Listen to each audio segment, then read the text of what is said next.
नमस्ते दोस्तों, आपका अपने यूट्यूब चैनल एग्जाम रूम में आपका हार्दिक स्वागत है। देखिए आज का वीडियो आप सबके लिए मोस्ट इंपोर्टेंट होने वाला है, क्योंकि इस वीडियो में हम बीए, बीएससी और बीकॉम एनवायरमेंटल स्टडी में जो आपके पर्यावरण से रिलेटेड आपका जो एग्जाम होता है उसमें पूछे जाने वाले मोस्ट इंपोर्टेंट क्वेश्चनों को हम इस वीडियो में कवर करने वाले हैं। एनवायरमेंट स्टडी के हम पूरे सिलेबस को देखें, अब तक 80% सिलेबस को हम कवर कर चुके हैं और अब ये हमारा एक इंपोर्टेंट वीडियो हम आपके साथ शेयर करें। तो चलिए स्टार्ट करते हैं वीडियो, बढ़ते पहले क्वेश्चन की तरफ। क्वेश्चन में यहाँ पर आपसे पूछा गया है कि तारापुर जो कि आपका महाराष्ट्र में स्थित है, निम्नलिखित में से किस उद्योग के लिए प्रसिद्ध है? तो किस उद्योग के लिए प्रसिद्ध है, यहाँ पर इसका बी आंसर बिल्कुल हो जाएगा, बिल्कुल करेक्ट। परमाणु ऊर्जा संयंत्र के लिए जो है आपका ये तारापुर जो है बहुत ही ज़्यादा आपका प्रसिद्ध है, जो कि आपका महाराष्ट्र में स्थित है। नेक्स्ट क्वेश्चन यहाँ पर पूछा गया है कि सरदार सरोवर बांध बना है तो किस नदी पर बना है, ये हमें बताना। तो ये आपका नर्मदी नवाब नदी पर देखिए बना है, तो ऑप्शन नंबर सी इसका सही जवाब हो जाएगा। चलिए आगे क्वेश्चन तक चलते हैं। तो यहाँ पर देखिए लिखा हुआ है कि धुआंधार जलप्रपात किस नदी पर स्थित है? इंपोर्टेंट क्वेश्चन है, तो ये भी आपका जो है वो नर्मदा नदी के ऊपर ही देखिए आपका स्थित है, तो ऑप्शन नंबर 20 का सही जवाब हो जाएगा। नेक्स्ट है कि राष्ट्रीय डेयरी शोध संस्थान स्थित है, तो कहाँ पर ये स्थित है राष्ट्रीय डेयरी शोध संस्थान? इंपोर्टेंट क्वेश्चन एग्जाम में पूछा जा चुका, तो यह आपका देखिए करनाल में स्थित है। चलिए अगले क्वेश्चन की तरफ चलते हैं। अगले क्वेश्चन में यहाँ पर आपसे पूछा गया है कि भारत की सबसे बड़ी झील कौन सी है? तो इसमें देखिए सांबर झील जो है भारत की सबसे बड़ी झील है, इंपोर्टेंट क्वेश्चन है। नेक्स्ट क्वेश्चन यहाँ पर पूछा गया है कि महात्मा गांधी राष्ट्रीय समुद्र जो उद्यान है वो स्थित है, तो कहाँ पर? तो पोर्ट ब्लेयर में यहाँ पर देखिए ये आपका स्थित है, तो ऑप्शन नंबर डी इसका सही जवाब हो जाएगा। चलिए नेक्स्ट क्वेश्चन की तरफ चलते हैं। नेक्स्ट क्वेश्चन में यहाँ पर आपसे पूछा गया है कि दाचीग्राम वन्य जीव जो अभयारण्य स्थित है वो कहाँ पर है? तो कौन से राज्य में यहाँ पर है दाचीग्राम वन्य जीव अभयारण्य? तो यहाँ पर ये आपका जम्मू कश्मीर में देखिए स्थित है, तो ऑप्शन नंबर इसका सही जवाब हो जाएगा। नेक्स्ट क्वेश्चन में पूछा गया है कि उत्तरी गोलार्ध में ओजोन परत के विनाश की स्थिति किस माह के बीच देखी जाती है? उत्तरी गोलार्ध की यहाँ पर आपकी बात की जा रही है कि ओजोन परत में जो आपका जब विनाश होता है उसकी स्थिति जो है वो कौन से माह में देखी जाती है? तो ऑप्शन नंबर ए बिल्कुल सही हो जाएगा। मार्च और अप्रैल के माह में देखिए ये आपकी देखी जा सकती है। उत्तरी गोलार्ध के बारे में देखिए क्वेश्चन पूछा गया था। नेक्स्ट क्वेश्चन है कि एक सींग वाला गैंडा तथा सुनहरा लंगूर कहाँ पाए जाते हैं? तो हिमालय की तलहटी में देखिए आपके पाए जाते हैं, तो ऑप्शन नंबर 20 का सही जवाब हो जाएगा। नेक्स्ट है कि गिर वन्य जीव अभयारण्य किस राज्य में स्थित है? देखिए गिर यानी कि आपका गुजरात, यहाँ पर क्या आते हैं कि शेर देखिए इस राज्य में पाए जाते हैं। चलिए नेक्स्ट क्वेश्चन की तरफ चलते हैं। नेक्स्ट क्वेश्चन में यहाँ पर आपसे पूछा गया है कि निम्नलिखित में से कौन सा स्थान अब तक स्थापित जैव मंडल आरक्षित स्थानों में नहीं है? जैव मंडल आरक्षित स्थानों में नहीं है, इनमें से कौन सा स्थान? तो कच्छ की खाड़ी जो कि आपके गुजरात में है, ये अभी तक शामिल नहीं किया गया है। चलिए अगले क्वेश्चन में यहाँ पर पूछा गया है कि किस प्रजाति को विलुप्त माना जा सकता है जब वह अपनी प्राकृतिक आवास में नहीं है? तो यदि कोई जीव 15 वर्ष के अंदर देखिए आपको नहीं दिखाया जाता है, तो वो उसकी जो मान लिया जाता है ऑफिशियल तरीके से कि उसकी जो प्रजाति है वो विलुप्त हो गई है। तो 15 वर्षों के अंतराल यदि किसी प्रजाति को देखिए बिगर हो जाता है तो उसे विलुप्त कैटेगरी में देखिए रख दिया जाता है। नेक्स्ट क्वेश्चन है कि भारत की जीव संपदा किस कारण विलुप्त हो रही है? किस कारण से विलुप्त हो रही है? तो वायुमंडलीय प्रदूषण के कारण भी देखिए विलुप्त हो रही है और वनों की कटाई के कारण भी जो है ये आपका विलुप्त हो रहे थे। तो यहाँ पर देखिए ऑप्शन नंबर 20 का सही जवाब हो जाएगा, ए और सी दोनों। नेक्स्ट क्वेश्चन है कि निम्नलिखित क्षेत्र पर विचार कीजिए, तो किस पर करना है? ये कौन से जैव विविधता का हॉटस्पॉट है? तो पूर्वी हिमालय जो है वो आपका जैव विविधता का हॉटस्पॉट देखिए माना जाता है, तो पूर्वी हिमालय ऑप्शन नंबर ए इसका सही जवाब हो जाएगा। नेक्स्ट क्वेश्चन है कि निम्नलिखित में से कौन यूनेस्को धरोहर स्थान है? तो यूनेस्को धरोहर से रिलेटेड देखिए कोई ना कोई क्वेश्चन आपसे जरूर पूछा था, तो केवलादेव राष्ट्रीय उद्यान जो है वो यूनेस्को धरोहर स्थान में आता है। चलिए नेक्स्ट क्वेश्चन है कि नवीन विकास विज्ञान की कौन सी शाखा जैव विविधता के लिए खतरे की घंटी है? कौन सी शाखा है? तो जैव प्रौद्योगिकी देखिए आपका जो कि आपका जैव विविधता के लिए आपका खतरे की घंटी मानी जाती है, तो ऑप्शन नंबर डी इसका सही जवाब हो जाएगा दोस्तों। चलिए नेक्स्ट क्वेश्चन से चलते हैं। नेक्स्ट क्वेश्चन देखिए इंपोर्टेंट क्वेश्चन एग्जाम में पूछा भी जा चुका है कि नीली क्रांति किससे संबंधित है? तो ये आपका मत्स्य पालन है, आपकी मछली पालन से देखिए संबंधित है आपकी नीली क्रांति। नेक्स्ट है कि भारत की मैरीन जैव विविधता के लिए पहला राष्ट्रीय केंद्र डैश डैश में स्थित है। तो पहला राष्ट्रीय केंद्र जो है वो कहाँ पर स्थित है? तो आपका जामनगर में देखिए ये आपका स्थित है पहला राष्ट्रीय केंद्र। तो यहाँ पर डी ऑप्शन जो है वो करेक्ट हो जाएगा। चलिए अगले क्वेश्चन से चलते हैं। नेक्स्ट क्वेश्चन में आपसे पूछा गया है कि निम्नलिखित में से भारत के कौन से राज्य में बाघ अभयारण्य स्थित है तथा वह यह जो है विश्व धरोहर स्थल के रूप में भी जाना जाता है। तो असम में देखिए आपका हो पाया जाता है। ठीक है, दोनों देखिए आपका बाघ अभयारण्य स्थल भी है प्लस विश्व धरोहर के रूप में भी देखिए से माना जाता है, तो असम है आपका।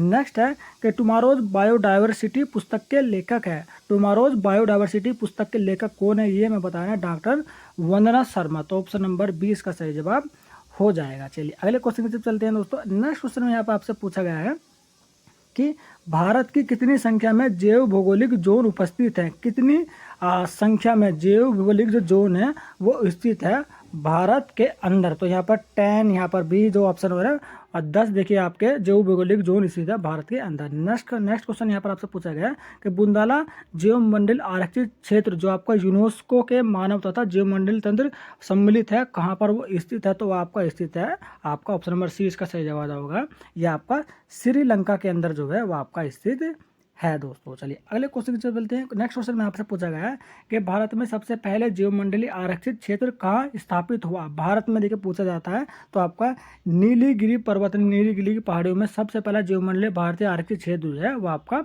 स्थापित किया गया था। चलिए नेक्स्ट क्वेश्चन पढ़ते हैं कि निम्नलिखित में से कौन सा वर्ल्ड हेरिटेज साइट यानी विश्व धरोहर स्थल है।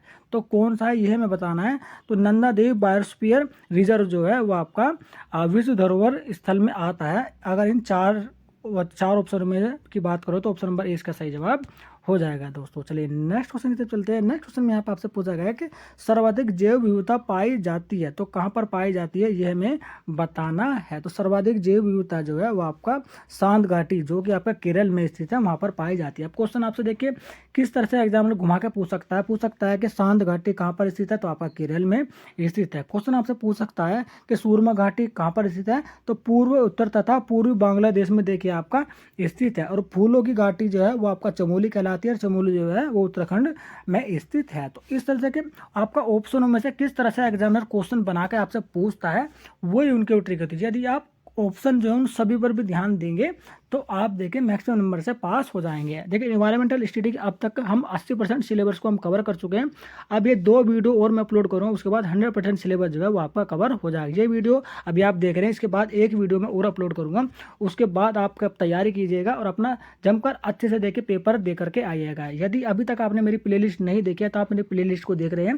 टोटल सिलेबस को 10 वीडियो में देखिए मैंने कवर कर दिया है। ये मेरा 9वां वीडियो, उसके बाद एक वीडियो में और अपलोड करूंगा, उसके बाद 100% सिलेबस जो आपका कवर हो जाएगा। और देखिए आपका जो आपका पेपर एक और भी होता है भारतीय संस्कृति और राष्ट्रीय गौरव के नाम से, तो वो देखिए फाउंडेशन आपका पेपर होता है। तो उसके जो प्ले लिस्ट है ना मैं अपने यूट्यूब चैनल पर ऑलरेडी अपलोड कर चुका हूँ, उसमें भी मोस्ट इंपोर्टेंट क्वेश्चनों को मैंने कवर किया है, आप उन्हें भी अच्छे से देख लीजिएगा दोस्तों। चलिए आगे क्वेश्चन की तरफ चलते हैं।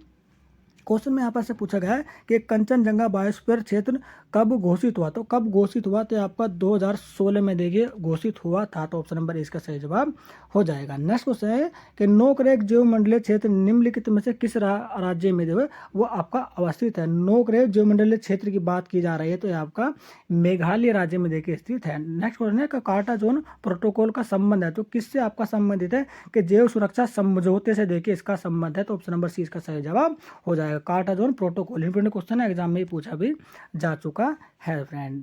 तो नेक्स्ट क्वेश्चन की तरफ चलते हैं। नेक्स्ट क्वेश्चन में पूछा गया है जीवाश्म नेशनल पार्क अवस्थित है, तो ये आपका छत्तीसगढ़ में देखिए आपका अवस्थित है। तो डी यहाँ पर इसका ऑप्शन हो जाएगा। देखिए डी में आपका छत्तीसगढ़ में भी स्थित है और मध्य प्रदेश दोनों में देखिए आपका स्थित है, तो आप दोनों को यहाँ पर देखिए ये क्वेश्चन में लगा सकते हैं। नेक्स्ट क्वेश्चन यहाँ पर पूछा गया है कि निम्नलिखित में से कौन सा भारत का एक प्रसिद्ध टाइगर रिजर्व नहीं है। तो टाइगर रिजर्व देखिए नहीं है ये पूछा गया है, तो आपका काजीरंगा राष्ट्रीय उद्यान जो है यहाँ पर इसका उपयुक्त आंसर होगा। बाकी कान्हा में भी देखिए राजस्थान में सर्जिका भी है और आपका सुंदरवन में भी देखिए टाइगर जो है वो पाए जाते हैं, लेकिन काजीरंगा नेशनल पार्क में जो है टाइगर नहीं पाए जाते हैं। चलिए अगले क्वेश्चन में चलते हैं। देखिए वीडियो को आपने लास्ट तक जरूर देखना है, क्योंकि ये जो 2 वीडियो में भी अपलोड करूंगा ये इसमें नंबर ऑफ क्वेश्चन की जो क्वांटिटी है ना बहुत ही ज़्यादा है, तो वीडियो ना बहुत ही बड़ा हो जाएगा। तो इसीलिए देखिए 100% सिलेबस आपका जल्दी से देखिए आज की डेट में कवर हो जाए, इसलिए मैंने आपके क्वेश्चनों की जो क्वांटिटी है वो मैंने बढ़ा दिया। तो हो सकता है वीडियो बहुत ही लंबा हो जाए, तो वीडियो को आपने लास्ट तक जरूर देखना है दोस्तों। चलिए नेक्स्ट क्वेश्चन में हम पूछा गया है कि हिम तेंदुआ के निर्मूलन का मुख्य कारण है। तो क्या कारण है हिम तेंदुआ खाल के शिकार के लिए देखे तो तेंदुओं को ना बहुत ही ज़्यादा मारा जा रहा है, जिसकी वजह से इनकी जो संख्या है वो बहुत ही ज़्यादा कम हो रही है। तो खाल के लिए देखिए इन्हें मार दिया जाता है। तो ऑप्शन नंबर सी इसका सही जवाब हो जाएगा। नेक्स्ट है कि हाथी का एक प्रवास स्थान से दूसरे स्थान पर पलायन करने का रास्ते को कहते हैं। जब जिस रास्ते से वो जाता है उसे कहा जाता है, तो क्या जाता है, तो उस रास्ते को जो अंडरपास के नाम से जाना जाता है। तो ऑप्शन नंबर डी इसका सही जवाब हो जाएगा। चलिए अगले क्वेश्चन की चलते हैं। क्वेश्चन में यहाँ पर आपसे पूछा गया है कि निम्नलिखित में से कौन सा पक्षी उत्तराखंड का राज्य पक्षी है। तो मोनाल जो है उत्तराखंड का देखिए आपका राज्य पक्षी है मोनाल। तो ऑप्शन नंबर सी इसका सही जवाब हो जाएगा। नेक्स्ट है कि चिल्का झील कहाँ पर स्थित है। तो ये उड़ीसा राज्य के पूर्व तट पर यहाँ पर देखिए स्थित है। तो ऑप्शन नंबर सी इसका सही जवाब हो जाएगा। चलिए अगले क्वेश्चन की चलते हैं। क्वेश्चन में आपसे पूछा गया है कि पानी है एक प्रकार का, तो क्या है कि नवीनीकरण देखिए संसाधन है पानी। तो ऑप्शन नंबर ए इसका सही जवाब हो जाएगा। नेक्स्ट क्वेश्चन है, क्वेश्चन ये वाला एग्जाम में पूछा भी जा चुका है कि कैसे उत्पन्न करते हैं। तो क्या उत्पन्न करते हैं, तो ऑप्शन नंबर बी इसका सही जवाब जो है वो हो जाएगा।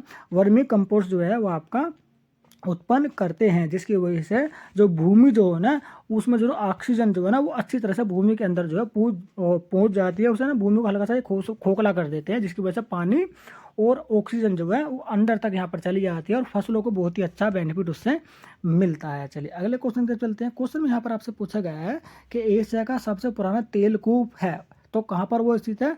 तो दिग्बोबर देखिए असम भारत में देखिए वो स्थित है। एशिया का सबसे पुराना तेलकूप यानी कि तेल का कुआं। इंपॉर्टेंट क्वेश्चन एग्जाम में पूछा भी जा चुका है। नेक्स्ट है कि भारत यानी कि हिंद महासागर में सुनामी कब आई। इंपॉर्टेंट क्वेश्चन है, ये भी देखिए एग्जाम में पूछा जा चुका है। तो सी ऑप्शन बिल्कुल सही जाएगा। 2004 में देखिए सुनामी भारत के अंदर आई थी और हिंद महासागर में देखिए ये आई थी। चलिए अगले क्वेश्चन चलते हैं। क्वेश्चन में यहाँ पर आपसे पूछा गया है कि भारत में अर्ध शुष्क क्षेत्र कहाँ स्थित है। तो कहाँ पर स्थित है, तो ऑप्शन नंबर बी पर आप ध्यान दीजिएगा। पश्चिम घाट तथा दक्कन के पठार में जो है वह शुष्क यानी कि अर्ध शुष्क क्षेत्र जो है वो स्थित है। कहाँ पर है, दक्षिण भारत और दक्कन के आपके पठार में, यानी कि पश्चिम भारत और दक्षिण के पठार में। तो ऑप्शन नंबर 20 का सही जवाब हो जाएगा। नेक्स्ट है कि पंजाब और हरियाणा उच्च न्यायालय ने इस वर्ष को बाल श्रम पर पूर्ण रोक लगाया था। देखिए बाल श्रम जो है उसके ऊपर पूर्ण रोक लगा दिया था पंजाब और हरियाणा सरकार ने। कब लगाया गया था रोक, तो ऑप्शन नंबर सी पर ध्यान दीजिएगा। 2013 में पूर्ण रूप से बाल श्रम पर देखिए रोक लगा दी गई थी पंजाब और हरियाणा के उच्च न्यायालय के द्वारा। चलिए आगे क्वेश्चन चलते हैं। नेक्स्ट क्वेश्चन में यहाँ पर आपसे पूछा गया है कि केंद्रीय चावल अनुसंधान संस्थान स्थित है। तो कहाँ पर स्थित है, तो कटक या आपका गुजरात में देखिए स्थित है अगर हम केंद्र की बात करें तो। नेक्स्ट क्वेश्चन इंपॉर्टेंट क्वेश्चन है देखिए ये वाला भी कि WHO यानी कि इसका फुल फॉर्म यहाँ पर आपसे पूछा गया है कि विश्व स्वास्थ्य संगठन जो है वो इसका फुल फॉर्म होता है दोस्तों। चलिए आगे की तरफ चलते हैं। नेक्स्ट क्वेश्चन में यहाँ पर आपसे पूछा गया है इंपॉर्टेंट क्वेश्चन है कि हंसाने वाली गैस है, तो हंसाने वाली गैस का क्या नाम है। तो ऑप्शन नंबर सी इसका सही जवाब हो जाएगा। नाइट्रस ऑक्साइड जो है उसे लाफिंग गैस या फिर हंसाने वाली गैस कहा जाता है। तो नेक्स्ट क्वेश्चन है कि 6 रोग डैश डैश द्वारा फैलता है। तो 6 रोग जो है वो किसके द्वारा फैलता है, तो वायु के द्वारा ये फैलता है। यानी कि जिस तरह से कोरोना एक व्यक्ति से दूसरे व्यक्ति को फैल रहा था, इसी तरह 6 रोग भी यदि किसी एक व्यक्ति को हो जाता है और किसी कोई दो अन्य व्यक्ति उस व्यक्ति के संपर्क में आता है तो वो भी इस रोग का देखिए शिकार हो जाता है। चलिए अगले क्वेश्चन से चलते हैं। नेक्स्ट क्वेश्चन में यहाँ पर आपसे पूछा गया है कि मलेरिया परजीवी की खोज पर डैश में रोनाल्डो रोज को नोबेल पुरस्कार मिला। तो कब मिला था, तो 1902 में यहाँ पर मिला था। आप क्वेश्चन में ये भी पूछा जा सकता है कि मलेरिया परजीवी के खोज के लिए किसको देकर नोबेल पुरस्कार से सम्मानित किया गया था। तो रोनाल्डो रोज यहाँ पर इसका सही जवाब हो जाएगा। नेक्स्ट क्वेश्चन है कि मलेरिया परजीवी वाहक मच्छर है, तो उस मच्छर का नाम यहाँ पर बताना है कि मादा एनोफिलीज। यहाँ पर देखिए उस मादा मच्छर का नाम है जिसकी वजह से मलेरिया जो है वो फैलता है। तो ऑप्शन नंबर ए इसका सही जवाब हो जाता है। चलिए अगले क्वेश्चन पे चलते हैं। इंपॉर्टेंट क्वेश्चन है देखिए पूछा गया है कि भोपाल गैस त्रासदी किस वर्ष हुई थी। तो किस वर्ष हुई थी, भोपाल में क्या था, एक बहुत बड़ी देखिए कारखाने में मिथाइल आइसोसाइनेट गैस जो है ना वो लीकेज हो गई थी, जिसकी वजह से काफ़ी सारे व्यक्तियों की जो है ना वो डेथ हो गई थी, बहुत सारे व्यक्तियों की। तो यहाँ पर कब हुई थी घटना, तो 1948 में देखिए घटना हुई थी। नेक्स्ट क्वेश्चन है कि विश्व में सर्वाधिक गेहूं की उपज वाला देश है। तो विश्व में सबसे ज़्यादा गेहूँ जो है वो कौन से देश में उगाया जाता है, तो यहाँ पर देखिए चीन इसका सही जवाब हो जाएगा। देखिए चीन जो है ना वहाँ पर 2020 में जब ये आंकड़ा जारी किया गया था तो चीन पहले नंबर पर था और दूसरे नंबर पर भारत था। ठीक है दोस्तों, चलिए अगले क्वेश्चन चले। 2020 के बाद अभी तक कोई आंकड़े देखे ऐसा जारी नहीं किया गया है। तो अभी तक अगर हम बात करें ऑफिशियल रिपोर्ट की, तो वहाँ पर चीन यहाँ पर देखिए पहले स्थान पर है गेहूं उत्पादन में। नेक्स्ट है कि वातावरण में सर्वाधिक विद्यमान गैस है, तो कौन सी है, तो कार्बन गैस जो है सबसे ज़्यादा पाई जाती है। नेक्स्ट है कि भारत की जलवायु है, तो उष्ण कटिबंधीय वन जो है वो आपका उष्ण कटिबंधीय जलवायु जो है भारत के अंदर पाई जाती है। तो ऑप्शन नंबर आपका सी इसका सही जवाब हो जाएगा। चलिए अगले क्वेश्चन चलते हैं। नेक्स्ट क्वेश्चन यहाँ पर आपसे पूछा गया कि वातावरण में सर्वाधिक विद्यमान गैस, ये मैंने बता दिया कार्बन।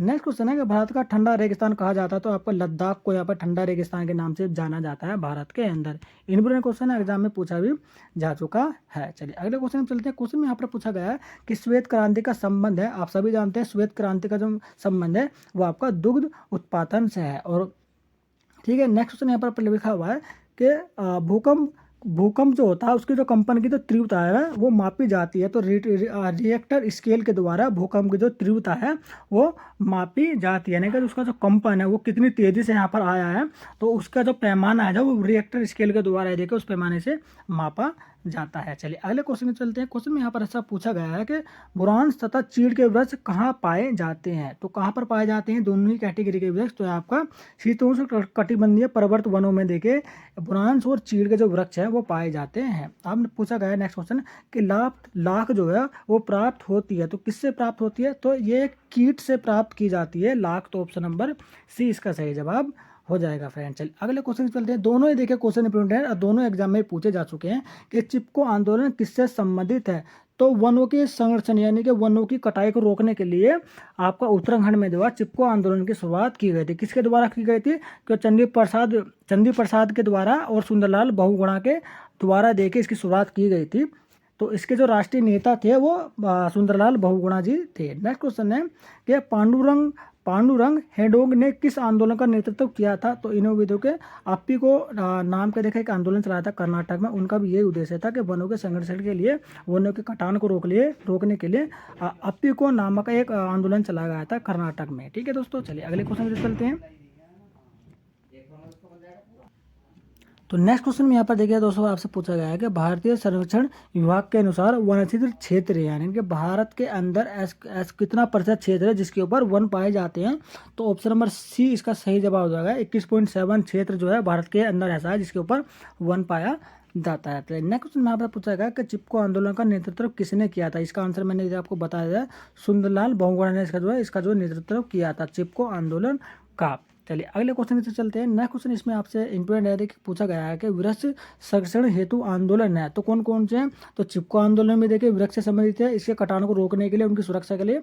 और अप्पी को आंदोलन जो है ये भी आपका वृक्ष के संरक्षण के लिए आपका चलाया गया था। तो ए और बी यानी कि ऑप्शन नंबर सी इसका सही जवाब हो जाएगा। नेक्स्ट क्वेश्चन है कि कोयले का कौन सा एक प्रकार है। तो लिग्नाइट जो है ये आपका कोयले का एक प्रकार होता है, बहुत ही अच्छी क्वालिटी का कोयला जो है ये होता है। नेक्स्ट क्वेश्चन है कि यह जल समस्या नहीं है।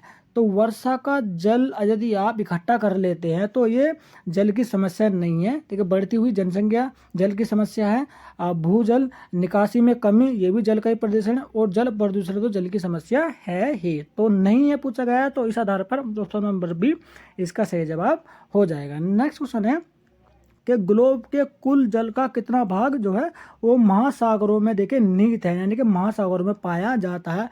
अगर पृथ्वी की बात करें तो महासागरों में जो जल है वो 97.3% जो है वो आपका पूरे पृथ्वी का जो है महासागरों में पानी जो है वो जल जो है पाया जाता है। इंपॉर्टेंट क्वेश्चन है फ्रेंड्स। तो नेक्स्ट क्वेश्चन यहाँ पर आपसे पूछा गया है कि आपका वायु अपरदन का कौन सा एक प्रकार नहीं है। तो पृष्ठीय संपर्न यहाँ पर जो आपका वायु प्रदूषण का जो है एक प्रकार नहीं होता है। तो ऑप्शन नंबर 20 का सही जवाब हो जाएगा दोस्तों। नेक्स्ट क्वेश्चन की तरफ से दोस्तों हम चलते हैं। तो नेक्स्ट क्वेश्चन में यहाँ पर आपसे देखिए पूछा गया है कि भारतीय प्राणी विज्ञान सर्वेक्षण संस्थान जो है वो कहाँ पर है। तो प्राणी विज्ञान के बारे में बात की जा रही है। प्राणी विज्ञान सर्वेक्षण संस्थान जो वो कहाँ पर है, तो ये आपका कोलकाता में देखिए स्थित है भारत के अंदर। तो ऑप्शन नंबर 20 का सही जवाब हो जाएगा। नेक्स्ट क्वेश्चन है कि एक्रीमिनिस शब्द का जो प्रयोग है वो किया जाता है। तो जर्मन के भूगोल वेत्ताओं के लिए देखिए इस शब्द का जो प्रयोग किया जाता है। किस शब्द का? इक्रिमिनी शब्द का जो है वो प्रयोग किया जाता है। चलिए अगले क्वेश्चन की तरफ यहाँ पर अब चलते हैं। नेक्स्ट क्वेश्चन यहाँ पर आपसे पूछा गया है कि पारिस्थितिकी की किस शाखा के लिए इक्विमिनी शब्द का जो है वो प्रयोग किया जा रहा है? तो मानव पारिस्थितिकी के लिए जो है वो आपका ये जो शब्द है इक्विमिनी वो यूज किया जाता है। नेक्स्ट क्वेश्चन यहाँ पर आपसे पूछा गया है कि निम्नलिखित में से कौन बायोलॉजिकल रिसर्च नहीं है? तो कौन सी बायोलॉजिकल रिसर्च नहीं है? तो ऑप्शन नंबर 20 का सही जवाब हो जाएगा खनिज। अगले क्वेश्चन की तरफ चलते हैं दोस्तों। अगले क्वेश्चन में यहाँ पर आपसे पूछा गया है कि पारिस्थितिकीय तंत्र में ऊर्जा का बहाव है वो किस दिशा की ओर होता है? तो बहु दिशा की ओर यहाँ पर आपका इसका बहाव जो है वो होता है। अगर क्वेश्चन में ऑप्शन में देखिए बहु दिशा आता है तो वेल एंड गुड, अगर ऑप्शन में लिखा हुआ आता है चारों दिशाओं में तो उसका वो भी आप ऑप्शन जो है करेक्ट होता है, उसका भी आंसर आप देके आ सकते हैं। नेक्स्ट क्वेश्चन है कि विश्व की सभी भौगोलिक परितंत्रों के संगठन को कहते हैं, क्या कहते हैं? तो आपका जैव मंडल देके कहा जाता है दोस्तों। चलिए अगले क्वेश्चन की तरफ यहाँ पर आपसे चलते हैं। नेक्स्ट क्वेश्चन में यहाँ पर आपसे पूछा गया है कि घरों के साज सज्जा की सामग्री में रखे गए कृत्रिम परितंत्र को कहते हैं, क्या कहते हैं? तो एक्वेरियम यहाँ पर देखिए कहा जाता है। तो ऑप्शन नंबर 20 का सही जवाब हो जाएगा। नेक्स्ट है कि आंतरिक यान में बनाया गया परितंत्र होता है, तो कैसा परितंत्र हो रहा है? तो कृत्रिम देखिए परितंत्र यहाँ पर आपका होता है। अभी आंतरिक यान जो होता है उसके अंदर पूरी देखिए पूरी फैसिलिटी होती है खाने पीने की, तो उसका जो वातावरण होता है जो कृत्रिम जो उसे ना एक बनाया जाता है उस परितंत्र को, तो इसलिए उसका कृत्रिम परितंत्र देखिए यहाँ उसको कहा जाता है दोस्तों। चलिए अगले क्वेश्चन चलते हैं। नेक्स्ट क्वेश्चन में आपको पूछा गया है कि ह्यूमन से तात्पर्य है, तो कार्बनिक पदार्थ होता है आपका ह्यूमन जो है ये कार्बनिक पदार्थ का नाम है। नेक्स्ट क्वेश्चन है पारिस्थितिकीय निकेल की संकल्पना है उसकी जो उसको प्रतिपादित किया गया था, तो किसके द्वारा? तो ग्रीनलैंड के यहाँ पर देखिए ऑप्शन नंबर ए का सही जवाब हो जाएगा। चलिए अगले क्वेश्चन की तरफ चलते हैं। नेक्स्ट क्वेश्चन यहाँ पर आपसे पूछा गया था कि पारिस्थितिकीय तंत्र में एक टिकाऊ जैव समूह कहलाता है, तो क्या कहलाता है यह मैं बताऊँ तो इकोटोन यहाँ पर आपका कहा जाता है। यदि पारिस्थितिकी तंत्र के अंदर एक टिकाऊ जैव समूह की अगर हम बात करें तो क्या कहा जाता है? तो इकोटोन के नाम से देखिए इसे जाना जाता है। नेक्स्ट क्वेश्चन है कि विश्व हेरिटेज दिवस मनाया जाता है, तो 18 अप्रैल को हर साल देखिए आपका विश्व धरोहर दिवस जैसे हम बोल देते हैं विश्व धरोहर दिवस या फिर आपका विश्व हेरिटेज दिवस जो है 18 अप्रैल को हर साल जो है बनाया जाता है, तो ऑप्शन नंबर सी इसका सही जवाब हो जाएगा। चलिए अगले क्वेश्चन को चलते हैं। क्वेश्चन में यहाँ पर पूछा गया है कि सर्वाधिक स्थायी पारिस्थितिक तंत्र है, तो वहाँ पर महासागरों में सबसे ज्यादा स्थायी पारिस्थितिक तंत्र जो है वो पाया जाता है। नेक्स्ट क्वेश्चन है कि किस प्रकार के पिरामिड द्वारा विभिन्न पारिस्थितिक तंत्रों की उत्पादकता बोध होता है? तो किसके? तो संख्या आपका पिरामिड के द्वारा ये होता है, तो ऑप्शन नंबर 20 का सही जवाब हो जाएगा। फ्रेंड देखिए वीडियो को यदि अभी तक आपने लाइक नहीं किया तो वीडियो को लाइक, हमारे यूट्यूब चैनल एग्जाम को आप सब्सक्राइब जरूर कर लीजिएगा। और इन्वायरमेंटल स्टडी की पूरे प्ले लिस्ट को अगर आप देख लेंगे तो आप 100 के 100% देखिए आपके सिलेबस को ये हमने कवर किया गया है और इस बार आप मैक्सिमम नंबर से यहाँ पर देखिए पास हो जाएंगे। होता क्या है कि मोस्टली स्टूडेंट जो है ना इस बार पेपर में जो वो फेल हो जाते हैं या फिर उनकी बैक लग जाती है, लेकिन यदि आप इस प्ले लिस्ट को पूरी देख लेंगे, देखिए 10 वीडियो के अंदर मैंने 100% सिलेबस को जो है पूरी तरह से कवर करने की पूरी कोशिश की है। और मोस्ट इम्पोर्टेंट क्वेश्चन का ये आपका जो संगठन जो है उसमें बनाया गया है, सभी क्वेश्चन जो है ना वो हमने आपकी बुक से ही देखे लिए हैं। जो भी आपकी बुक लगी हुई है एनवायरमेंटल हिस्ट्री की उसी पे देखिए आपने मोस्ट इम्पोर्टेंट क्वेश्चनों को चुनकर इन वीडियो के थ्रू आपके सामने लेकर के आए हैं। तो वीडियो को लाइक तो हमारे यूट्यूब चैनल एग्जाम को आप सब्सक्राइब जरूर कर लीजिएगा दोस्तों। और आपका भारतीय संस्कृति एवं राष्ट्रीय गौरव के सिलेबस को जो है वो मैंने ऑलरेडी अपने यूट्यूब चैनल पर ऑलरेडी अपलोड किया हुआ है, उसकी प्ले लिस्ट मैंने बनाई हुई है, तो उसमें भी आप देख लीजिएगा। चलिए अगले क्वेश्चन पढ़ते हैं। पूछा गया है कि मृदा में उपस्थित जल की कुल मात्रा को कहते हैं, तो लोलार्ड के नाम से देखिए जाना जाता है। मृदा में उपस्थित कुल जल की मात्रा को किस नाम से? लोलार्ड के नाम से जाना जाता है। नेक्स्ट क्वेश्चन है अधिकतम ऊर्जा निहित है, तो किसमें? कि उत्पादक में देखिए सबसे ज्यादा जो है ऊर्जा निहित होती है। चलिए अगले क्वेश्चन चलते हैं। नेक्स्ट क्वेश्चन में यहाँ पे आपसे पूछा गया है कि बालू का दूध किस स्थान पर उगने वाले पौधे हैं, तो किस स्थान पर बालूकादुद की नामक जो है पौधे जो पनपते हैं? ठीक है, बालू का मतलब ही होता है आपका रेत, और रेत जो है वो इस ऑप्शन में देखिए लिखा हुआ है, यानी बजरी तथा रेत में इस तरह के पौधे जो है वो आसानी से उग जाते हैं, क्योंकि इस तरह के पौधों को उगने के लिए ज़्यादा पानी की जरूरत नहीं होती है। तो बजरी वाले स्थान पर भी देखिए आपके उग जाते हैं। नेक्स्ट क्वेश्चन है कि परोपजीवी कीट संबंधित है, तो जैविक आपका पर्यावरण से देखिए संबंधित है परोपजीवी कीट। चलिए अगले क्वेश्चन से चलते हैं दोस्तों। नेक्स्ट क्वेश्चन में यहाँ पे आपसे पूछा गया है कि कौन जैव विविधता का एक प्रकार नहीं है, तो प्रादेशिक विविधता जो है वो आपका जैव विविधता का प्रकार नहीं है। बाकी आपका प्रजाति, अनुवांशिक और पारिस्थितिकी जो है ये आपका जैव विविधता के एक प्रकार है, लेकिन नहीं है यहाँ पर देखिए पूछा गया है, तो प्रादेशिक विविधता यहाँ पर इसका सही जवाब हो जाएगा। नेक्स्ट क्वेश्चन है नीरी। नीरी की जो फुल फॉर्म होती है कि राष्ट्रीय पर्यावरणीय अभियंत्रिक शोध संस्थान है, ठीक है। और इसमें पूछा गया कि जो स्थापना जो है वो कहाँ पर की गई थी, तो नागपुर यहाँ पर ऑप्शन नंबर सी इसका सही जवाब हो जाएगा। चलिए अगले क्वेश्चन की चलते हैं। नेक्स्ट क्वेश्चन में यहाँ पर आपसे पूछा गया है कि वन पारिस्थितिकी तंत्र शोर को ट्रैफिक स्तर है, तो क्या उत्तर, तो T3 इसका एक साइन आपका होता है। नेक्स्ट क्वेश्चन है, इंटरव्यू क्वेश्चन एग्जाम में पूछा भी जा चुका है कि निम्नलिखित में से कौन सी सही खाद्य श्रृंखला है, तो ऑप्शन नंबर ए पर आप ध्यान दीजिएगा। देखिए घास जब उगती है तो ग्रासहोपर उसे खाता है, यानी कि जो टिड्डे होते हैं वो घास खाते हैं, और टिड्डों को कौन खाता है, मेंढक खाता है। मेंढक को कौन खाता है, सांप खाते हैं। सांप को जो है वो कौन खाता है, तो सांप को आपका जो है वो हाक खाते हैं। तो ये खाद्य श्रृंखला होती है, पहले व्यक्ति को दूसरा व्यक्ति खाएगा, दूसरे को तीसरा खाएगा, तीसरे को चौथा खाएगा और चौथे को पांचवा खाएगा। तो इसी को देख क्या कहा जाता है, आपका खाद्य श्रृंखला कहा जाता है। चलिए अगले क्वेश्चन चलते हैं। यहाँ पर आपसे क्वेश्चन आपसे पूछा गया है कि एक खाद्य श्रृंखला में पशु पूर्ण करते हैं, तो क्या करते हैं, तो द्वितीय पोषक स्तर को जो है वह आपका पूर्ण करते हैं पशु, ठीक है। नेक्स्ट क्वेश्चन है कि खाद्य श्रृंखला शुरू होती है तो किससे, उत्पादक, यहाँ पे सबसे पहले देखिए उत्पादन हुआ किसी भी चीज़ का, उसके बाद ही तो उसे खाया जाएगा। तो उत्पादक जो है खाद्य श्रृंखला को जो है शुरुआत करते हैं, ठीक है। चलिए नेक्स्ट क्वेश्चन हमारा पढ़ते हैं। नेक्स्ट क्वेश्चन देखिए यहाँ पर से पूछा गया है कि निम्नलिखित में से कौन सा कथन सत्य है, तो वो आपको बताना है। तो इनमें से अगर मैं बात करूँ तो गिद्ध जो है वो आपका तृतीय उपभोक्ता की कैटेगरी में देखिए रखा जाता है दोस्तों। चलिए अगले क्वेश्चन की तरफ यहाँ पर हम चलते हैं। तो नेक्स्ट क्वेश्चन की तरफ देखिए चलते हैं। अब देखिए हमने देखिए अपना पूरा जो है आपका जो ये वाला जो फ्रीज था उसे हमारे देखो पूरा कर दे। अब देखिए मोस्ट मेड क्वेश्चन की सीरीज जो है हम आपके लिए लेकर के आए हैं। ये 3 क्वेश्चन के आंसर जो है ना वो आपको कमेंट बॉक्स में देखिए कमेंट करने हैं। जो इस वीडियो में जितने भी क्वेश्चन मैंने पढ़ाया है उनमें से 3 मोस्ट मेड क्वेश्चन देखिए आपके लिए लेकर के आया, और तीनों क्वेश्चन जो है वो काफ़ी इंपॉर्टेंट है और एग्जाम में पूछे भी जा चुके हैं। सबसे पहला क्वेश्चन जो पूछा गया था कि मलेरिया परजीवी वाहक मच्छर है, तो आपको इन चारों में से कौन सा उसका आंसर है वो आपको देखिए बताना है। दूसरा क्वेश्चन मैंने इसमें ऐड किया है कि भारत में सुनामी कब आई थी, तो कौन से वर्ष में देखिए यहाँ पर सुनामी आई थी, उसका आंसर यहाँ पे आपको देना है। और नेक्स्ट क्वेश्चन यहाँ पर आपसे पूछा गया, तीसरा क्वेश्चन था कि 3 क्वेश्चन मैंने आपके इसमें पूछे गए हैं, तीनों के आंसर जो है ना वो आपको कमेंट बॉक्स में देखिए कमेंट जरूर करनी है।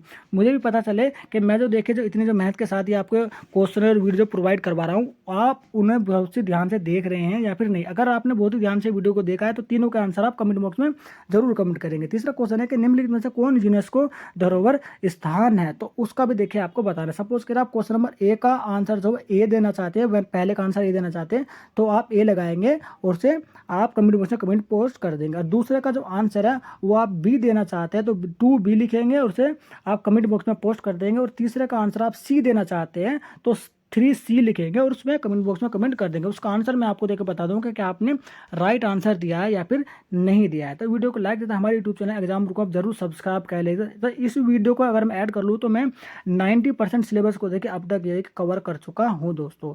और एक वीडियो देखिए और मैं देखिए इसकी अपलोड करूँगा, उसके बाद 100% सिलेबस जो है रिमांडल स्टडी का वो कवर हो जाएगा। तो वीडियो को लाइक हमारे YouTube channel exam group subscribe जरूर कर ले दोस्तों। ये भारतीय संस्कृति और राष्ट्रीय गौरव का जो आपका पेपर होता है फाउंडेशन का, तो उसका जो प्ले लिस्ट है ना वो अपने यूट्यूब चैनल पर ऑलरेडी मैं अपलोड कर चुका हूँ। उसमें भी मैंने मोस्ट मेन क्वेश्चनों को देखिए आपकी एक सीरीज बनाई है और फुल सिलेबस को जो है उस वीडियो के माध्यम से वो कवर किया हुआ है। तो वीडियो को लाइक हमारे यूट्यूब चैनल एग्जाम को सब्सक्राइब जरूर कर देंगे दोस्तों। तो चलिए चलते हैं, जल्दी मिलते हैं नेक्स्ट वीडियो में इसी तरह की लेटेस्ट इन्फॉर्मेशन के साथ।